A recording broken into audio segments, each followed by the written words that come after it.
So now we're gonna measure it.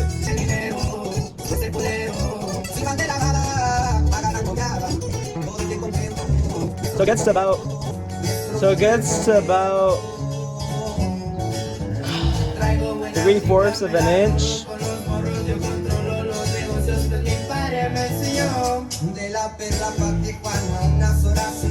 I think that's good.